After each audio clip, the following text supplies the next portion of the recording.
So we're here live, SOULiloquies Sessions, with the brother Carlos Parks, one of the featured artists here in the exhibit.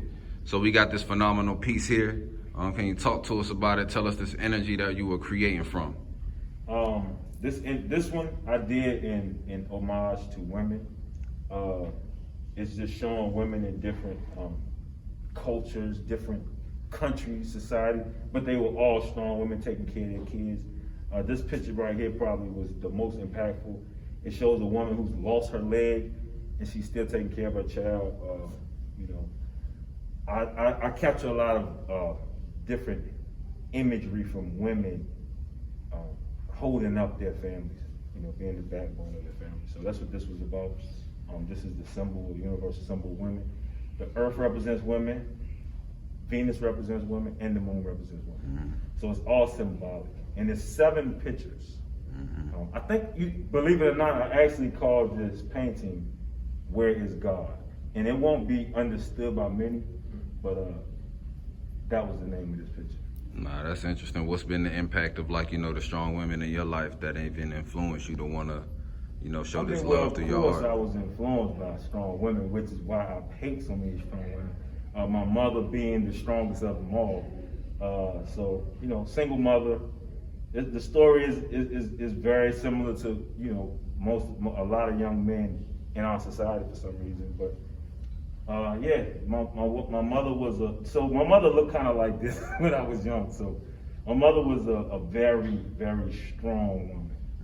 So that influenced. Now my father, he's a strong man. He was not with us, but he was still a father. He was still parenting from afar. For sure. All right, let's move to the next section. Okay. All right, so we got these, this whole, you got a nice, phenomenal section over here, but we gonna start with Big Mama. Yeah, so Big Mama, again, our women have not just our communities, but other communities. And when I did this painting, it was from actually a black and white picture. I like colorizing old pictures. Like how did it look? How would it look if it was in color? So I like to capture them in color. Big Mom, I almost made the baby white because our midwives have been responsible for raising generations of Europeans, not by choice, but by force. So that's why I almost made this baby white when I painted it, but I changed my mind. I said I'd keep it, make it a black child. So you heard the story, by Morgan. Oh yeah. And so how do you feel about that? Cause she executed it to the degree that I was looking for. Giving additional life to the images. Yeah. So the life that she added to it. What was it like to even hear that perspective, that story? It was crazy. Morgan killed it. If you put the QR code in, it plays a story to go with the paintings or the pictures. And when I first heard it, it seemed like, and I had never had a discussion with Morgan about the painting or what it meant to me, but she basically nailed it. She even had the water, she made the baby cry, she did everything. Morgan did an outstanding job. It fit perfectly with the painting, so. Of all of the ones I've heard with a QR code, I think Morgan did the best job. Yeah, she knocked that joint out. Be more careful, So, and during this time, that's a very powerful piece because we saw this imagery again the summer of 2020. Yeah. With a lot of protests, going on because of the grand number of all the type of crazy, things going on, So talk to me about this art from the perspective of your thought now. How does it feel? It's crazy because it's the same thing right now. It's crazy how we go through. If you go back to the 70s, it was the same thing happening. In the 80s, 90s. It's just, it's redundant, man, what's going on with the police. We're saying the same thing, it's still in action. So I have a different perspective than most people. It's crazy, he has a mask on, which is kind of symbolic of the times we're in now. But I wanted to just show the turmoil that was going on. And we call B-more, I'm from Virginia, so we call people from Baltimore, we call it B-more. We really say B-more. There's no more, it's B-more. But that's what we say, be more careful. So meaning you gotta be more careful when you go to Baltimore. But especially after this this tragic ending that the young man faced after in police care. Freddie Gray. Yeah, we go from Freddie Gray to George Floyd. Yeah. You know, and we continue And to there see were these many in between. Yeah, too Eric many in Garner, between. Tamir Rice. There's just too many names. I forget them. And you know, it's just. That's what I think is important about the piece, though. You know what I mean? Because there's so many times this happens, so that things are forgotten. It's like, Dad, we have another one. Those other 8 get forgotten. Nonetheless, we get to capture this time in history. Like in this show specifically, Baltimore. So people have to, even if they say it and don't even know about Freddie Gray or what happened in Baltimore, they have to, well, what was going on in Baltimore for this image to be created? You know what I mean? So we get to capture that, you know, artistically, and it tell its own story. Yeah. You know, and it meant a lot because I knew it was gonna, like, there's certain places where you would expect the people to allow things to happen. Baltimore is not one of those places. So I'm not surprised that they did what they did. They acted how they act. And really in society, we have a tendency to pay attention to the reaction and not what caused the reaction. So for every action, there's an equal and opposite reaction. So we always look at the reaction, but we're not looking at the action, which was the death of Freddie Gray. So that was what I was trying to catch in that. And this piece right here. Not a lot of. I had some friends from Buenaventura. It's a nation in Colombia, a country, and it's primarily black. So when you see pictures of Colombia, these are not the people they show. The people from Buenaventura, and you know, I was privileged enough to meet quite a few of them, and they told me, hey, our country is all black, and this is in Colombia. And these are fruit we don't have over here. They call it like chontaduro, I think they said, and pepinos and other stuff. What year did you do this piece? 2008. 2008. So Yeah. I think, you know, even in connection with that, like one of the significant things that you were telling me one time was while you know, were locked up, you had painted so many different pieces that you rolled up and sent home to your mom that you didn't even remember everything that you had. Oh, you yeah. know, I while you forgot. were there. So I mean, and you were able to, you know what I mean, recount your own memories through your own art. Yeah. You know what I mean? And that's the same thing with any literature, with any poetry, with any artist. People can recount things through your piece. You know, and the fact that you have the year 2016 on this Be More Careful joint. And 2008 on that one. So that was one of the ones that you rolled up and sent In home. prison. So the ones that I did during the time, I was incarcerated from 1998 to 2015. During that time is when I started painting. And the paintings that I did for myself, I actually mailed home to my mother. And I was able to, upon release, get them restretched and put on canvases, which is why you kind of see a little bit of white behind it, because it didn't re-stretch perfectly. But this one, I just realized I signed twice. This is the only painting I signed twice, so this one should be worth more money. But yeah. Say that. That's it right there. Just noticed it. I never noticed it. Yeah, the price just went up. Yeah, it's signed twice. All right, so let's see what we got right here. So now we go to 2018. Again, I came home in 2015. So the paintings I did when I came home, I started playing with acrylic, which while I was incarcerated, these are all oil paintings. Oil paintings hold value a lot longer, they're worth more. Acrylic was something I hadn't used before, but I realized that you could produce paintings faster if you mastered that technique. So I started playing around with acrylic. And these are some acrylic ones I just did. This was Daddy's Girl. Daddy's Girl. Daddy's Girl. And this one, which means a lot to me, is called Redbone, because I actually knew this man. When I was a kid, he would be outside the store in White Rock Market, and he'd be playing the harmonica. And everybody in the city knew of Redbone. He was like a local legend. So when he passed, I wanted to, capture that. And you see Virginia right here. That's because that was inside the store. That was the Virginia lottery sign, and that was White Rock Market, the store I used to walk to when I was a little kid, in a part of town called White Rock. This was in Lynchburg, Virginia. So your detail is crazy though. Like I'm looking at the wrinkles on the face. I mean, I look at that in every image, but this is one that stand out to me a whole lot because of his fingers. Yeah, it's something about like the way you captured those fingers. He had big fingers. Redbone had big long fingers, and everybody who saw the painting, who knows him, said, "Man, you got his fingers. Like you couldn't miss it." I mean, so actually, with acrylic, there isn't a lot of detail. The detail, it looks like a lot of detail, but acrylic is a very loose method. With the way I use it, it's a lot different than oil. With oil, it's more detailed, but with acrylic, you want to do larger scales in order to catch more detail. So if I was to do that on a small version like Dr. Howe does, it wouldn't be as detailed. Gotcha. Well, I like that you had sent the video of Redbone.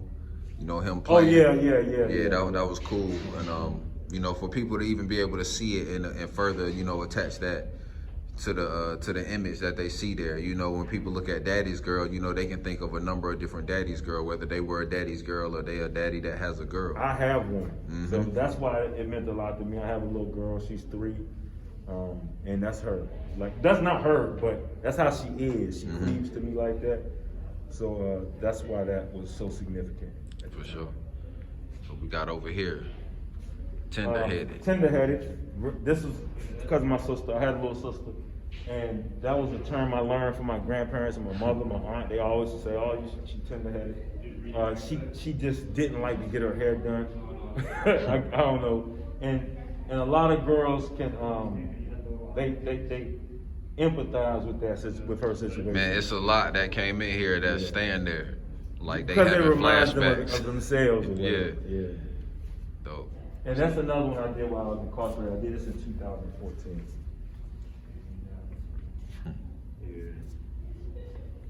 And this one I did while I was incarcerated. I did this one in 2014. So when I see the date of the paintings that I did, I automatically think about where I was at during that time. In 2014, I was in Beaumont, Texas. So these were in Beaumont, Texas. I can tell you everywhere they were done by the year. What inspired you to do this piece on Pele? First of all, I love soccer, and you know, Pele is like the greatest soccer player of all time. So it just shows a young boy looking at a painting of Pele, and I did the colors. The colors were supposed to be Brazil's colors. I'm trying to make it look like a young boy in Brazil. So I made the wall look kind of, you know, dilapidated or whatever. The painting is kind of old, but Pele was like a figure and I just watched the Pele series on Netflix. They had a movie on him, and I just watched it, and it just talks about how he impacted Brazilian society, not just young black kids, but the whole country of Brazil. So, and I love soccer. I play soccer, so that was one of the reasons why I did that. This strong back, I think, you know, as you were telling me about that, about, you know, the women strapping the children on their back and taking them everywhere. You know, one of the things that I really liked highlighting as I was giving people the tours was that, you know what I mean, because you mentioned it to me, and then I'm like, a lot of times people will attach something like that to slavery, but in any self-sustainable community or village, you know, if you're self-reliant, then you got to do it yourself. So this was something that came with us culturally. So we carried a lot of things just through our culture, through our acts, you know. So this strong back one, what really inspired you to, you know, dive in and just, you know, want to create this image? Again, women, the strength of women. Like this was in 2014, so I created all of these in the same year, same location. It's just, first of all, I love the color. Yeah, the there color was so much really color pop out. in it. It was loud. It brought your eyes in. But then when you see the picture, she's in the field working with her child on her back. So that just shows. So I never take anything for granted, especially when I know that there are people in this world who have things a lot worse than me, who have, you know, who don't cry about the things. Like I think we're kind of spoiled over here. So we have child care. We don't have women who have to go to work with their child on their back. So this just shows, you know, it just opened my eyes. So I don't complain about anything, because regardless of how bad it is over here, regardless of your situation, it's not as bad as it is in some third world countries.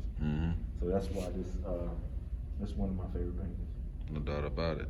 Yeah, the coloring does, you know what I mean, pop out. That's one of the reasons why I wanted to even, you know, utilize that one on the flyer. That's the one everybody see on the flyer, because it just pop out, like even the purple, you know what I mean, in the scarf. Like there's nothing in here that's dull. The detail, I try to capture a lot of detail. I'm very detail oriented. So yeah, I try to get all the detail in the wrinkles and how the clothes fall. But yeah, this is one of my favorite ones, and I actually had it for sale at somewhere in Durham at a studio for like $500 and never sold it. So I was like, I'm not gonna. What's your mental experience? You know what I mean, painting something like this versus painting a Pele versus painting a Daddy's Girl. What do you mean by my mental? Like, so there are things that people sometimes have to go through in order to create. There are experiences that they have recollections of, as they're going through things. For instance, like with Pele, you love soccer. Yeah. So highlighting Pele, you know what I'm saying? And I mean, I guess, the answer for that, for him could be like you were highlighting strong women. Yeah. I'm the product of a single parent. My mother raised me and my sister. So whenever I see a woman doing something on her own, of course that touches a certain spot in me. So this just reminds me of my mother. Like my mother had to carry us, just like this woman is carrying her child on her back. My mother had to carry the family. So I had to watch my mother work 2 jobs. Certain things for Christmas time, mothers have to go extra hard. So I see that woman going extra hard. No doubt. So that's what kind of that was the inspiration behind that. All right. She also got the face like it's like Nothing. It's This what I every do. day. Yeah, Right. exactly. Yeah, so I call it insouciance. So she's just like, this is just another thing for me. Right. It's Tuesday. Yeah, exactly. So yeah, that was something that really. And the kid looking like this was just what we do. Yeah. I'm used to being And here. that reminds me of my son now. That reminds me of my son now. All right, we're gonna hit this back here. Let's go over here to Nas, Erykah Badu, and Angela Davis. Okay. So talk to me. So one of the things that people ask me about anytime they see this Nas, and especially the ones that don't know, is about the symbol that's behind Nas. So talk to me about the symbol and why it was important to include it with Nas. All right, the same reason why I painted her for the earth is because they are from the nation of gods and earths.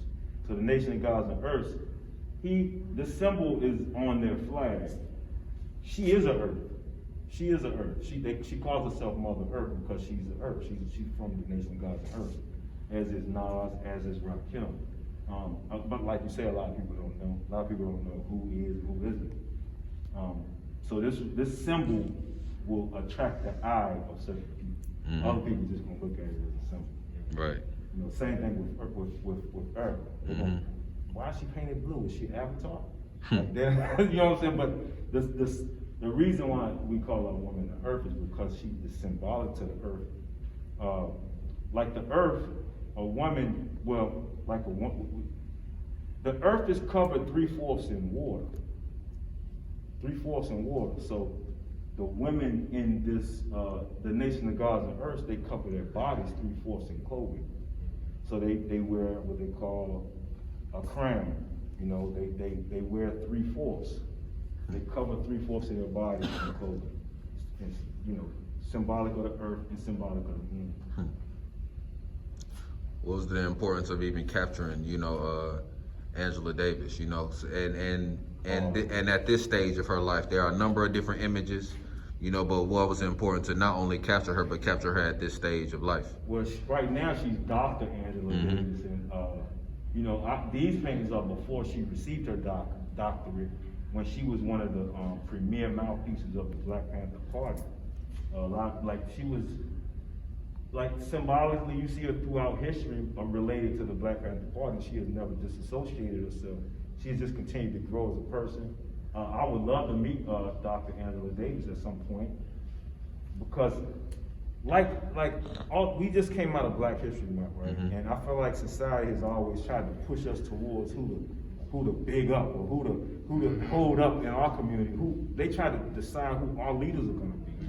So me, I don't go with the trends. I don't go with the crowd.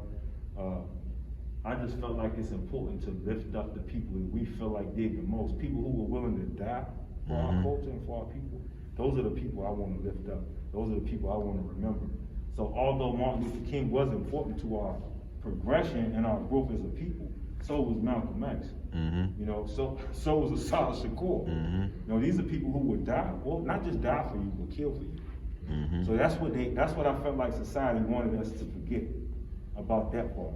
So, you know, if it's somebody who's willing to lay it all on the line for me, why wouldn't I do the same for them? And I feel like as a society, we've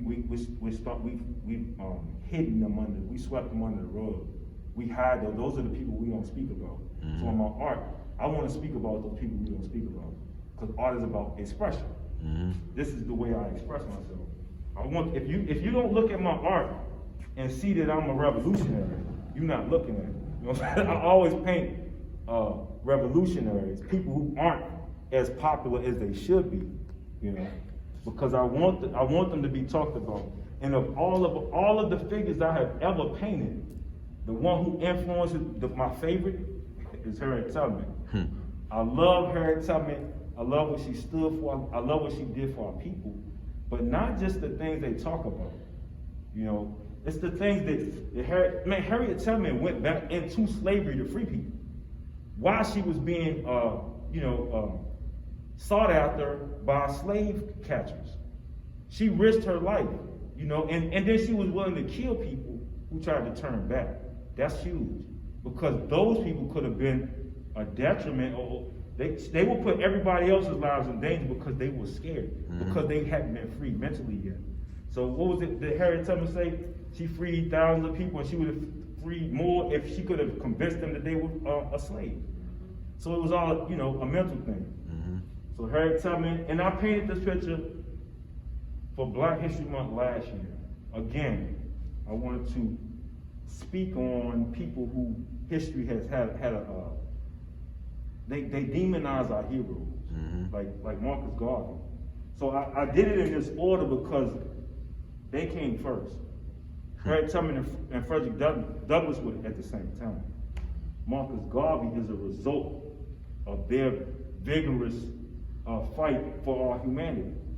Marcus Garvey was a direct descendant, you know, as far as his methodology. After Marcus Garvey, who was influenced by Marcus Garvey, was Elijah Muhammad and Noble Drew Ali. They taught the masses. This is during a period of time when black people were scared to look white people in the face. If they were on the sidewalk, they had to get off the sidewalk and look down and let them walk by. So what they did, they came and they lifted us up mentally. They lifted, now people might not agree with their methods, but the methods worked. It led to our conscious movement today. And of course, he taught him. Elijah Muhammad taught Malcolm X. Assata Shakur, who's in exile right now. She's a political prisoner in Cuba right now because she supposedly killed some police officers. And then they broke her out of prison and she exiled in Cuba. She's still over there right now. The Cuban government took care of her.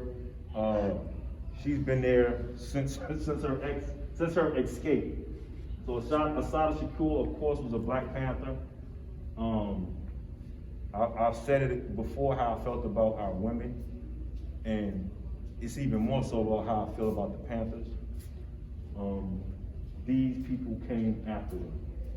So of this group of individuals, Barack Obama is the result of all of them.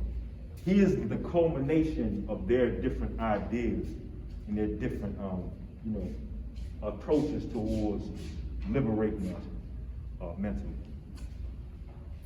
From there we go to South Africa. We leave the United States.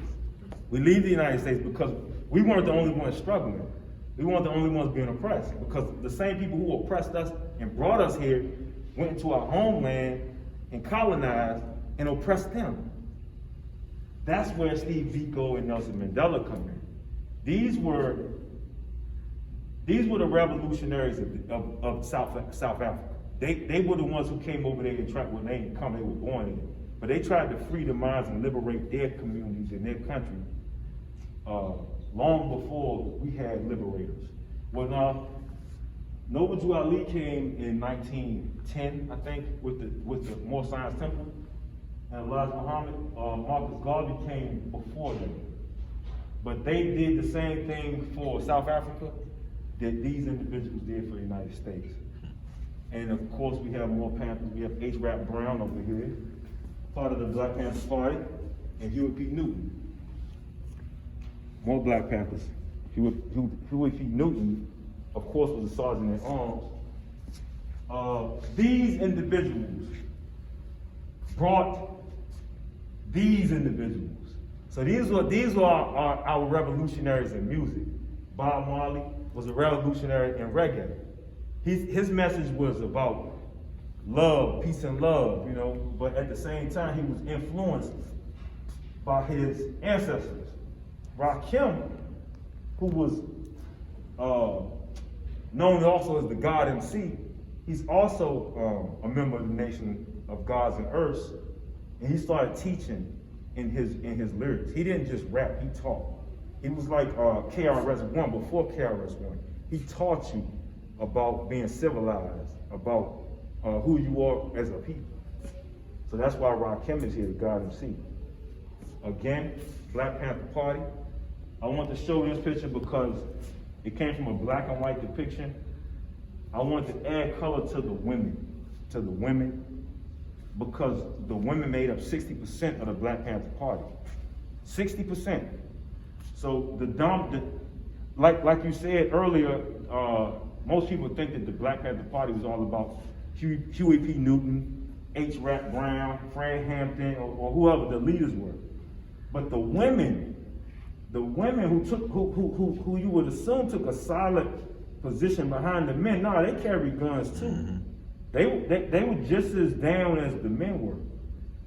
And this was the Washington, D.C. chapter, which I think was shot at or shot up not long after this. And this was during the time when Bobby Seals, who was the founder, well, co-founder with Huey Newton, they were both incarcerated at the time. So it was the government's thought that if you cut the head off of a snake, the body will follow, right? Mm-hmm. That didn't happen with the Black Panther Party. New leaders came on. Mm-hmm.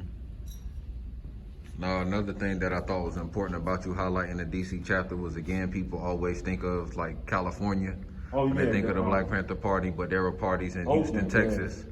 There were parties in Portland, Oregon. There was a party in Chicago. There was a party in Winston-Salem. They were everywhere. There was a network, throughout. So, just the fact that you get to see even the words Washington, D.C. chapter, and I think that's, powerful.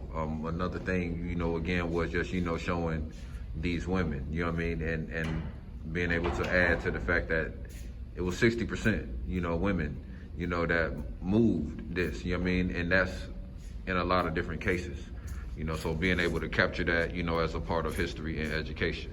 And another thing that I didn't speak on was the fact that our welfare system was set up to copy or mimic what the Black Panther Party had done. Mm-hmm. They had created systems of where they fed children in the morning. They had free breakfast.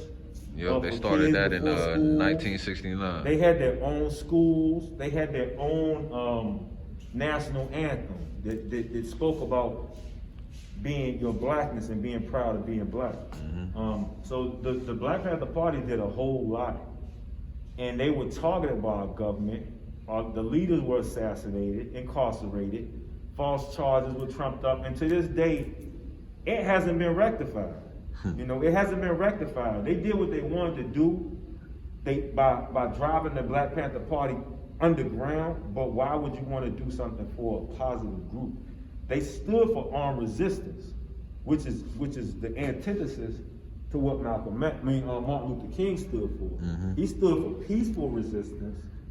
They stood for armed resistance.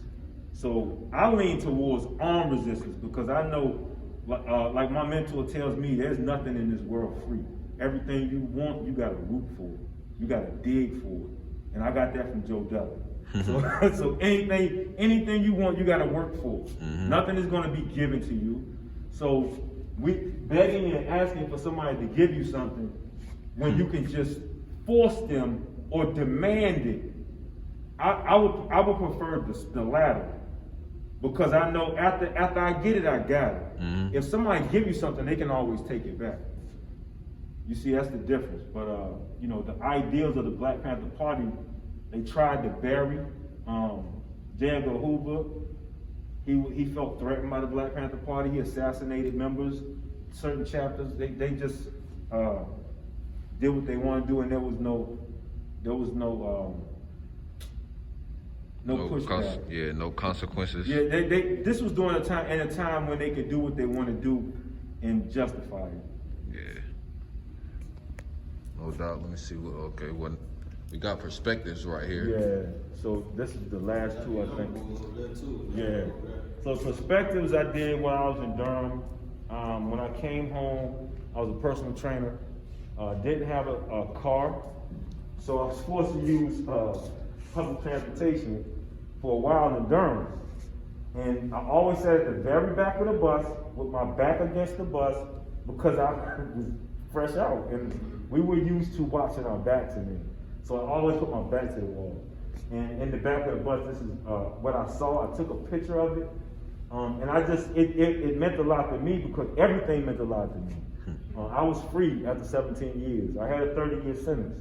So I was fortunate enough to get back 10 years on appeal. I didn't take anything for granted, and I saw how people everybody was looking out the window, and I realized that although we're all looking out the window, we all have a different perspective. So we're gonna all see differently depending on where you're sitting at on the bus, and it's the same way in life. Depending on where you're sitting in life is going to determine your perspective of things. You know, so they might see the same thing and have a different description. It's the same thing in life. You know, I'm going to see things different than you're going to see things based on where we're sitting or where we're standing. No doubt about That's it. why perspectives make a lot to me. For sure. And then we got the young. And the last one, I call it the boy praying. And ironically, this was a contracted piece I did in 2010. I was in Louisiana, and a guy wanted me to paint a picture for his girlfriend, and this was his girlfriend's son. And I loved it because he was praying so hard. I look at the intensity of this young boy just praying. You can just see him, how much pressure he has on his eyes. And when I did it, the guy broke up with the girl. So he told me, he said, man, Carlos, I don't need that picture no more. Because he broke up with the girl. They broke up, so he didn't want the picture. But he was going to pay me anyway. And I said, nah, you know what? Don't even worry about it. I'll just keep the picture because I saw something in this picture. No doubt. So I kept the picture, and this is one of my I sell prints of a lot of my work. And this has been one of my most popular prints. Well, it ain't one of my most, it's my most popular print. Most people buy this print because we are in a predominantly Christian society, and this, you know, is a young boy in church praying. So, of course, it would, and that's why I wanted to do it. I mean, that's why I wanted to keep it. Because I need this. I know I needed to show something other than my ideals and my viewpoints. Because at the end of the day, I have to make a living. I want to sell some stuff, so I knew this would sell. But I really love this picture.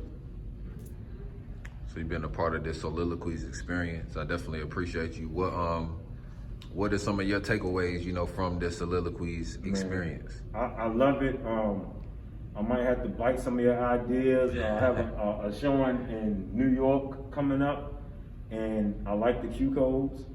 I'm actually, so you know what? I'm going to share it with you. This is my idea that I don't think anyone else is doing. When I sell my work in New York, I will be selling it for cryptocurrency only. I will be auctioning my work for cryptocurrency. So that's why I don't want to sell anything right now. When I sell my stuff, I'm selling it for Bitcoin. I don't know how many artists are that forward thinking, but that's what I'm going to do. And I wish I could copyright that idea, but I can't. So yeah, that's my next move, and I really like the QR codes. So I'll share that with the guy who's doing the curation up there.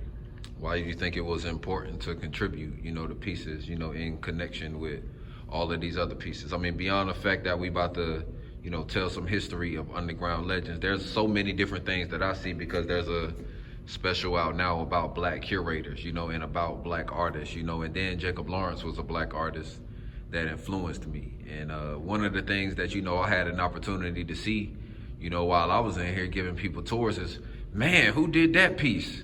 Man, this man, he a legend. And I'm like, nah, ain't nothing but legends, you know, in here, you know what I mean? And you a legend contributing to the story of legends, you know, so, but I can't even remember what my original question was. Nonetheless, you know, the importance of the contribution. Why was it important to contribute these pieces? Man, first of all, because of the relationship I share with you guys, you know, I look at Soul Society as my brothers. So anything you have going on, you know, I'm there. You know, it's a yes from me every time. So for that reason, I definitely want to be a part of it, and for the fact that it was, I like when you presented the idea to me, I felt like it was something that was gonna be big, and I wanted to be a part of. I don't know if it's unique to this actual showing, but I definitely wanted to do this. I like the attention it's gotten.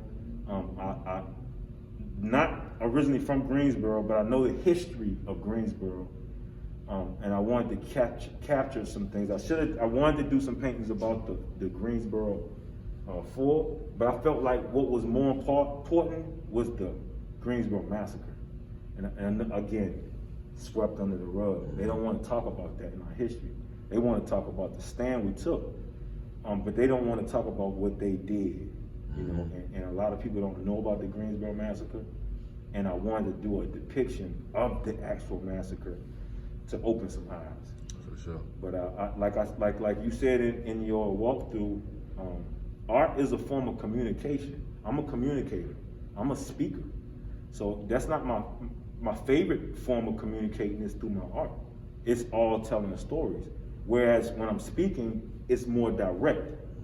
The painting has to be assimilated and broken down, and you have to figure out and see what perspective I'm coming from when I did it. So I like the mystery involved with artwork. I love everybody's work in here. I especially love that picture of LB the Poet that was done, because it was done live, and I appreciate live work because I paint live as well. So yeah, I really appreciated that. So these people that want to find you, where can they find you? If you got a Cash App, drop your Cash App, you know, for anybody that might want to donate because they watching this. They can find me at Carlos Parks Speaks. That's my website. I also have Carlos Parks the Artist on Facebook, Parks.Carlos on Instagram, and on YouTube, Carlos Parks. So my TED Talk is on Carlos Parks, and I have other videos on it. For sure, no doubt. Well, I appreciate you tapping in, taking the time to, you know, talk to these people about these pieces. I think that gave them a whole lot more fulfillment, you know, and that was the whole purpose of this, was for them to be able to see these images, get some stories, and then be able to look at it and dive deeper into it. So I appreciate you coming through, doing this, and contributing to this beautiful exhibit. No doubt. Peace. Peace.